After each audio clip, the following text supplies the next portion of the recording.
نتحدث اليوم عن الرئيس جعفر نميري. رئيس جعفر نميري له موقفان عظيمان في تاريخ مصر، موقفان قد يبدو في كل منهما أنه موقف بروتوكولي، لكني أعتقد أنه مثل هذه المواقف تحتاجها مصر، ولو كانت مصر وجدت مثل هذه المواقف في الأزمة التي نعيشها لكان جزء كبير من الأزمة قد تم حله. لما توفي الرئيس عبد الناصر لم يكن الرئيس نميري رئيسا قديما، وإنما كان له في الحكم سنة ونصف، لأنه قام بانقلابه أو بثورته، ثورة 25 مايو في 69، والرئيس توفي سبتمبر 70. لكن الرئيس نميري جاء مصر ووجد أو أحس أو شم أو استرق السمع أو استرقت المعلومات سمع، فوجد أن مصر معرضة لحلول عبثية من قبيل لجنة ثلاثية، ومن قبيل مجلس قيادة ثورة، ومن قبيل قيادة جماعية، وكلام من هذا القبيل. بمنتهى الأدب وبمنتهى الأخلاق والتهذيب قال الرئيس نميري لخلفاء عبد الناصر إنه لن يترك القاهرة إلا بعد أن ينتخبوا رئيسا، لأنه في معركة والأمور لا تحتمل مثل هذا التعويم ولا التعميم ولا التأجيل. وجلس مع الأطراف بحب حتى اقتنع الجميع أن يتم ترشيح الرئيس السادات وانتخاب الرئيس السادات، وأن تستقر الأمور على هذا النحو الذي رتبه الرئيس عبد الناصر نفسه قبل أن يموت. عندما توفي الرئيس السادات بعدها ب11 سنة جاء أيضا الرئيس نميري. لم يكن هناك خلاف معلن ولا خفي، وكانت الأمور تسير لصالح حسني مبارك، لكن الرئيس نميري صمم أنه زي ما فضل لغاية ما يبقى فيه خليفة للرئيس عبد الناصر برضه هيفضل. وحضر الرئيس نميري حلف اليمين للرئيس مبارك في مجلس الشعب. مثل هذه المواقف التي تبدو بروتوكولية وهامشية لها قيمة كبيرة جدا. من الطريف أو من الغريب أن علاقة الرئيس النميري بالرئيس السادات وبمصر في عهد الرئيس السادات كانت في مجملها جيدة وأخوية، لكنها شهدت في بدايتها توترا كاد يودي بها. المقياس الواضح في علاقة مصر والسودان في بدايات الرئيس السادات هو شيء غريب ربما لم يتناوله أو لا يتناوله المؤرخون حتى الآن، لأنه التاريخ العسكري بعيد عن التداول، وهو اللواء السوداني. كان هناك لواء سوداني متمركز في مصر ليشارك في المعركة، فكان إذا حدث اختلاف بين مصر والخرطوم يسحب اللواء السوداني، وإذا عادت المياه إلى مجاريها يعود اللواء السوداني.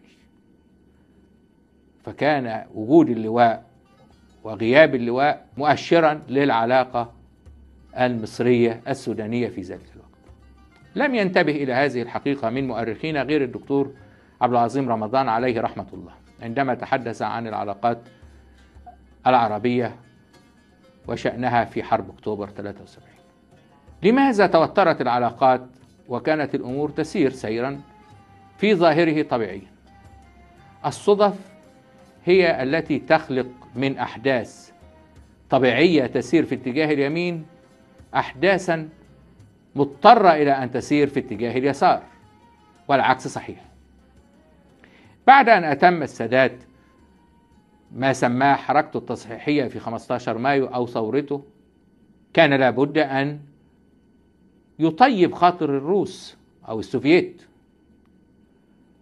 فقام بخطوات مهمة نعرفها جميعا، مثلا معاهدة سلام. معاهدة سلام، أيوة طبعا سلام، لأنه طبعا في الوقت ده كان هو بيحول الروس لما ياخد الناس المناصرين ليهم في السجون، يبقى دي كانت محتاجة سلام، لازم سلام. طيب السلام ده هيتقال كده معاهدة سلام؟ هو كان في حرب؟ لا، سماها معاهدة صداقة. معاهدة صداقة وتستمر 20 سنة 25 سنة،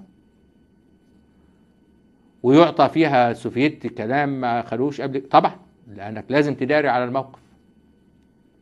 الأهم من كده إنه السادات أشرك معه في الوزارة التي جاء بها بعد 15 مايو شيوعيين حقيقيين، الدكتور فؤاد مرسي والدكتور إسماعيل صبري عبد الله، بينما كان العهد بين عبد الناصر والشيوعيين نفسهم إنه ما يخشوش الوزارة، يعني هم لهم الثقافة والإعلام بس، المواقع الثقافية والإعلامية، لكن ما يبقوش في دولاب الحكم. فالسادات بمناوراته الذكية دخل الشيوعيين الحكم. بعد شوية بدأ يخش تانيين، شيوعيين تانيين، عبد المعبود الجبيلي أو أصدقاء شيوعيين زي محمد عبد السلام الزيات أو محمد محمود الإمام ربنا يمد في عمره، وهكذا وهكذا. طيب إيه نتيجة الحدثين دول؟ نتيجة الحدثين دول إنه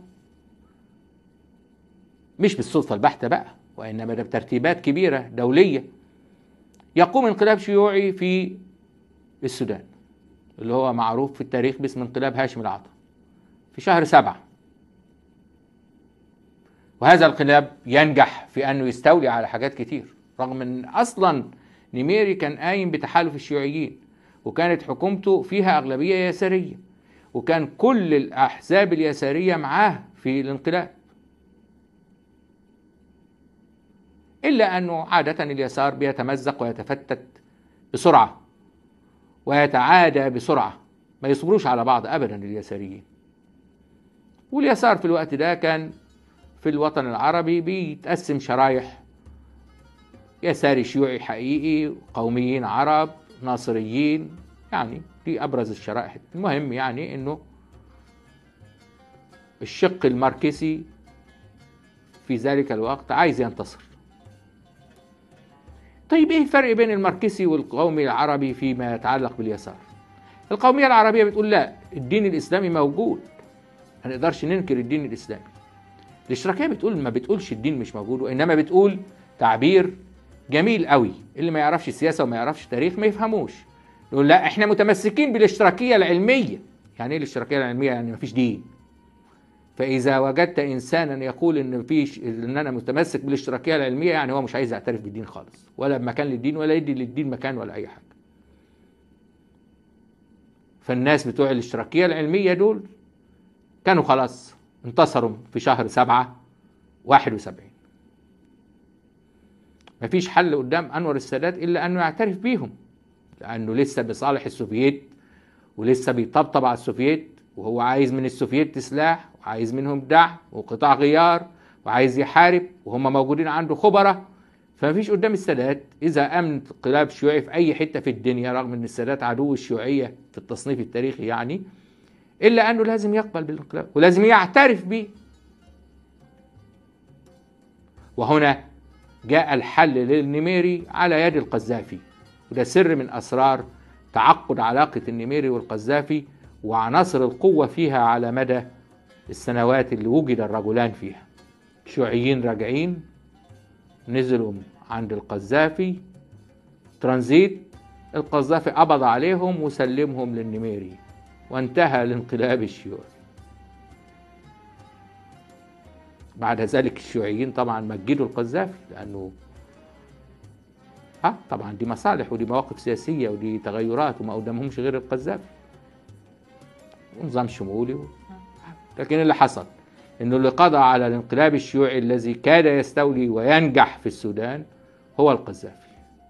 فيما بعد الشيوعيين نفسهم يطوروا الروايات، فيقولوا ان النميري وهو بيعدم فلان وفلان السادات طلب وقال له اعدم فلان كمان معاهم، وما تسيبش الحية وسيب راسها والتعبان والكلام بقى، التأليف الحلوة دي اللي هي تليق بالشيوعيين وتليق بالسادات وتليق بالموقف كله على بعض. لكن ده نموذج واحد من النماذج اللي خلت فيه اضطراب في العلاقات المصرية السودانية. على كل الأحوال الرئيس نميري حكم أصعب سنوات في تاريخ السودان من 69 ل 85. واجه المهدية بعد الشيوعيين، واجه الإسلاميين وحزب الأمة، واجه قوى كثيرة في الجنوب. استطاع في كل الأحوال أن ينتصر مستقرا. يعني إيه ينتصر مستقرا؟ يعني مش ينتصر انتصار ظاهري كده إنه موت ناس وخلاص، لا، يخش في مفاوضات والأطراف الأخرى تاخد مكاسب. على سبيل المثال دخول الإسلاميين للجيش السوداني حدث بعد انتفاضة 76. قالوا له لا، ما انت يعني هنعمل ايه يعني اذا كنت انت مانعنا من الجيش؟ اي واحد ملتحي او اي واحد بيصلي ما بيخشش الجيش، كيف يجوز ذلك؟ لا لا لا لا، ده الجيش بتاع الجميع. فدخل الاسلاميين الجيش، ده انت مانعنا من المقاومة. فبذلك نجح الاسلاميون السودانيون الاخوان، يعني عشان دلوقتي الاسماء لازم تسمى باسمائها، ومن شايعهم، لأنه طبعا السودان حافل بالطرق الصوفية، لكنها تختلف عن الطرق الصوفية في بلاد الإسلامية والعربية كلها. إنها طرق صوفية لها اهتمام حقيقي بالسياسة، ولها تأصيل وطني للقضايا السياسية والتنموية، ولها تجربة اللي هي تجربة المهدية وغير المهدية. لذلك حتى المهدية يسمون أنفسهم بالأنصار، تعبير جميل يدل على هذا التمسك الديني العظيم بسيرة الرسول صلى الله عليه وسلم. رئيس نميري في سنة 85 راح يعمل فحوص طبية، كان عنده مشكلات كثيرة لكنه كان قادر على حلها، لكنه مع غياب المرض ومع ميل الشعب السوداني للتغيير تحرك الشارع. اضطر الرئيس جعفر النميري إلى العودة من أمريكا مارا بالقاهرة. جاءته النصيحة في الطائرة إنه يفضل بقى في القاهرة، ما يكملش على الخرطوم، يفضل في القاهرة ما يكملش على الخرطوم، لأن وزير الدفاع الفريق العظيم، الرجل الذي لم يجد الزمان العربي بمثله، الفريق عبد الرحمن سوار الذهب، تولى السلطة على أن يتولاها لمدة عام، وقد صدق وعده.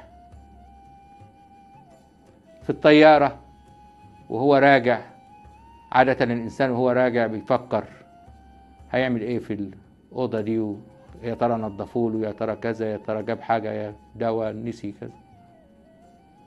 ذكرته السيدة حرمه بقصة عادية تحدث بين الأزواج حين يتأهبون للسفر. فقالت السيدة حرم النميري للرئيس النميري: فاكر لما قعدت تستعجلني واحنا خارجين وتقول لي يلا يلا يلا؟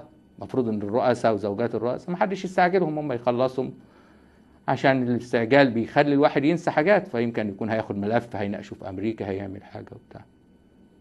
قال لها: ايوه انا فاكر انت كنت قاعده تدوري على حاجه كده وتقولي راحت فين جت منين، راحت فين جت منين، فقلت لك ما احنا لما هنرجع نلاقيها. قالت له: ايوه انت افتكرت اهو. قالت له: فاكر كمان انا قلت لك ايه؟ قال لها: لا. ايوه افتكرت، انت قلت لي لازم اخده معايا، مش عايز اسيبه ابدا، مش عايز اسيبه هنا، لازم اخده معايا. قال لها: ايه يا ترى ده اللي انت كنت عايزه تاخديه وما كنتش عايزه تسيبيه ابدا؟ قالت له: سوار الذهب. سوار الذهب اللي هو الكوليه بتاع الستات، لكن المعنى السياسي العظيم حضراتكم عارفين.